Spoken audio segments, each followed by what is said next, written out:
Yebo, ubusha bethu asingikhonza nkulu usenesikhathi ubusha bethu. And last time we spoke about procrastination, right?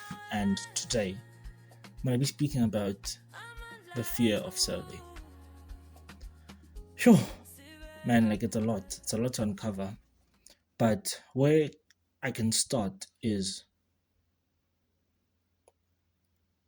we as Christians, especially young Christians, teenagers, we think that we're too young to serve. We think that I can only make an example from my church, honestly. So, right, my church is in, I don't want to say a village or whatever, but Tukwaivo Park, right? So, there are certain responsibilities that Bomme do and Bondate do, like the mothers of the house and the fathers of the house. The house meaning the church, right? For example, like, let's say we're building, right? We're building recently Bere Aha foundation for the new tent, right? Teenagers have this excuse saying that, and using the example, I cannot mix cement because I'm too young, right?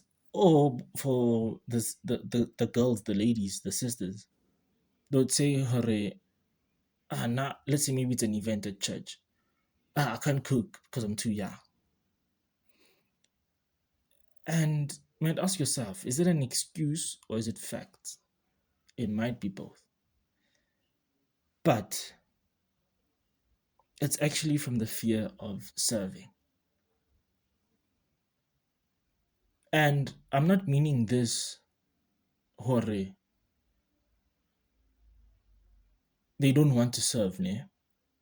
But many of us have been discriminated, have been, and not like not constructive discrimination, like emotional damage discrimination. I don't know if that's a thing, but if it is, trust me, that's how most teenagers feel in churches. And also, and guys, you must know that this is unspoken, by the way. So here, we are real and very raw and unfiltered. So if you feel offended, I'm sorry, but with all due respect, I feel like it's high time to voice out, right? So, regarding teenagers not serving, dear elders, I'm sorry, but it's not always about laziness. Sometimes it's about you not giving us the space to. I'm sorry I said that, but it's true. And I mean it in a respectful way. Give us the space to grow. Give us the space to serve. Give us the space to think outside the box. Give us the space to actually not ruin the church, ne? But to bring a fun element into church. And I'll make a proper example, ne? With political parties. I don't know, I think ANC is the oldest party ever. Okay, it was not ANC before, but I don't know the history behind. I am into politics, but it's been a while, right? ANC is the oldest party in South Africa, right? And South Africa, I mean South Africa, I'm a 1K, right? It's the oldest party, but they had this generational relationship whereby the old gen and the new gen actually work together to make something out of it, right? And guys, I can't say that I hate or love ANC, but honestly, look at our country. I'm sorry, but hey. But then, on the other side, look at how the youth of the ANC actually carry it. The youth of the EFF, the youth of the DA, whatever youth it may be, right? Look at how they carry that political party. They make rallies, right? They go for protests and etc. In as much as saying avele, bafisha mikuka batho and all of that. But they're so different, they're so strong, they're so unique, they think outside the box. You're trying to tell me Cyril Ramaphosa would ever think about protest? No, he won't. He's gonna think about drinking tea with his family, wife and kids. You understand? He'll think about having meetings with Donald Trump and all of them. And I get it. That's how minds think alike. I can never think about, or I can never, I can never think like my dad unless I'm in his shoes. And in his shoes, I mean his age. Because old people have a different mindset from ours. Understand? Like they're gonna see this clip, they're gonna see whatever that I'm saying or hear whatever I'm saying, and they're gonna be like, "Oh, this child is so disrespectful.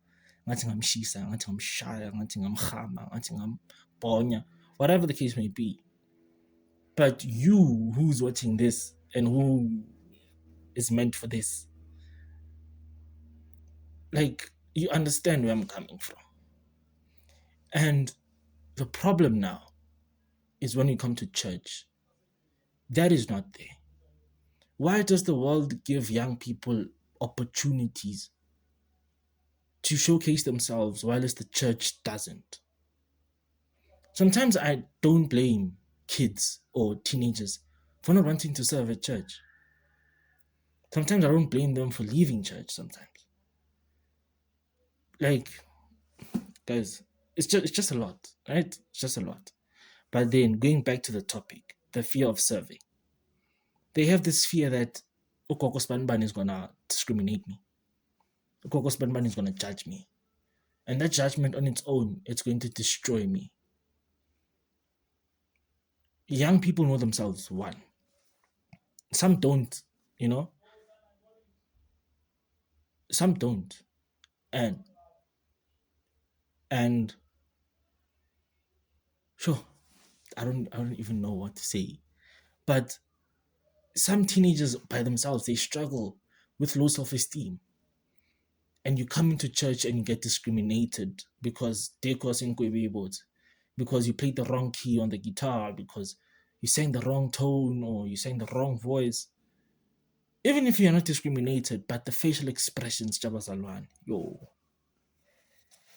Yes. Wow. But with all that happens, the fear comes, yes.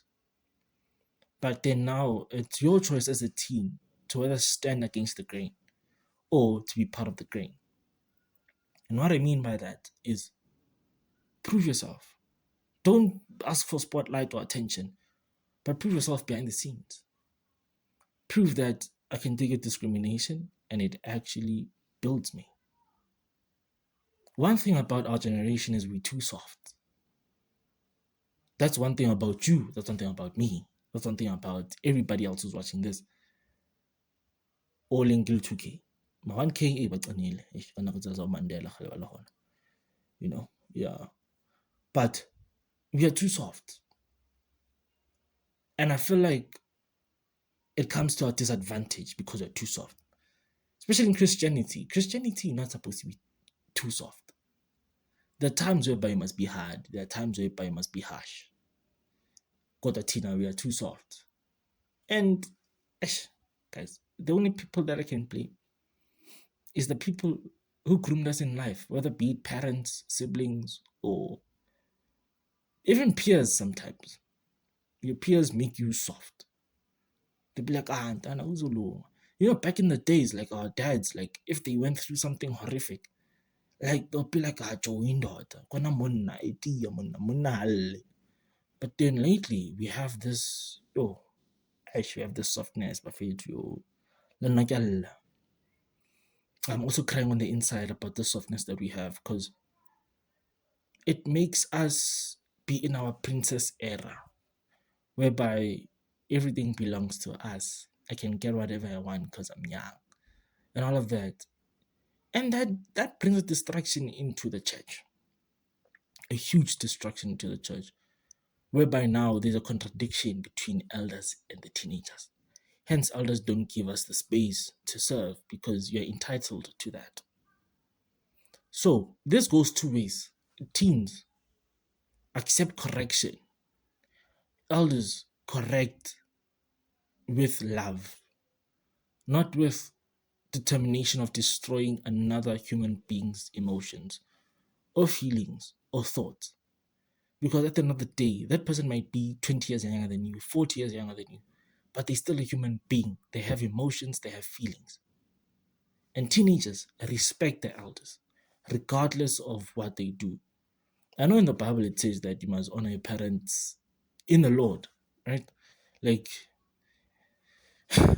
in the Lord, I mean, obviously they're doing the right thing, right?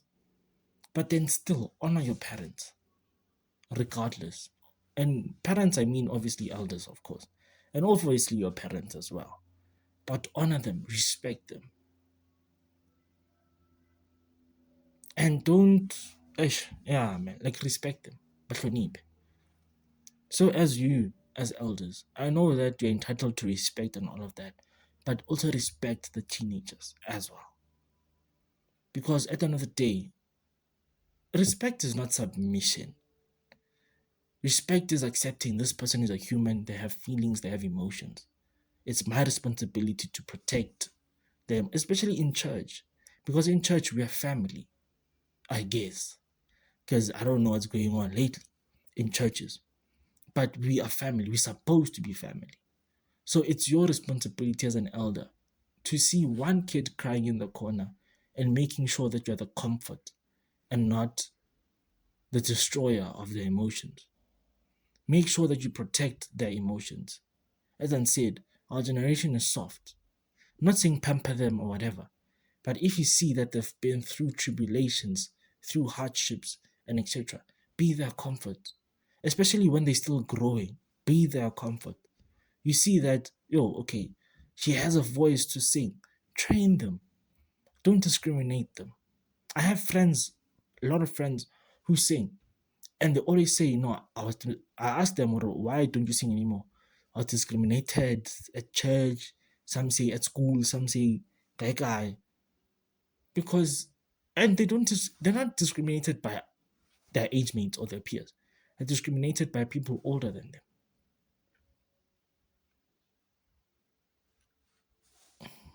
Guys, come on.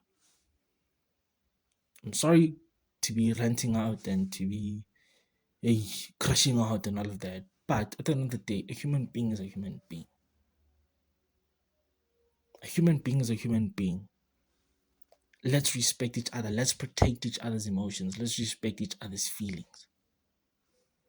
Please. And the fear of serving will leave. Because some don't, they want to serve. Some want to sing. Some want to play the keyboard. Some want to be ushers. Some want to do the deco. Some want to be in the media team. But the elders discriminate. The people don't give the teenagers or the young people the chance to be or to serve in those departments. Give them the chance. Be their confidence. Be their courage. That's why most children don't have courage to do whatever they want to do in life, because they're discriminated at home, they're discriminated at church. They're not supported at home, they're not supported in church. Please, I'm talking to the body of Christ right now. Be a safe space to the young people. The young people are the future. The young people are the future of the church. But if you don't nurture them, if you don't correct them with love, if you don't rebuke with love, you rebuke with eagerness, you rebuke with ego, you rebuke with anger and all of that, where is that going to last? Where is that going to end? Most of you might not agree with me, and it's okay. It's fine. But at the end of the day, moto ke moto. A person is a person. I have a niece who is 3 years old. She's turning 3. I have a nephew who's turning 4. I have another niece, she's turning 7 next year. I have a nephew who's turning 9 or 10 this year. I see them as human beings and I respect them to the point whereby I must protect their emotion. I must protect their feelings. And people say I spoil them. Okay, I might because kinamalomi. But regarding their emotions, I'm not spoiling them. I will tell them, Hore, okay, please, all right, it's okay. You don't have to cry anymore. It's okay. Calm down, breathe, right? And be their courage. Don't be that discrimination. Tell them, Hore, big boys don't cry. Big boys don't cry for everything. In life, you won't get everything that you want. But don't be that thing out. Hey, calm down. Relax. And I'm not saying parent them gently, but parent them with godliness. This is all I'm saying. Yeah. I guess I'm done because I feel like face. But teenagers, respect your elders, and elders, be the courage to your teenagers, to your young people, to the young people surrounding your life. Be their courage. Teenagers, respect elders. And trust me, the whole concept of the fear of serving will leave churches because everybody is under the same courage, under the same love, under the same unity. Don't discriminate to destroy. Discriminate to construct, to build, to make them become hard and not soft anymore. So yeah. So I guess that's what I wanted to share today.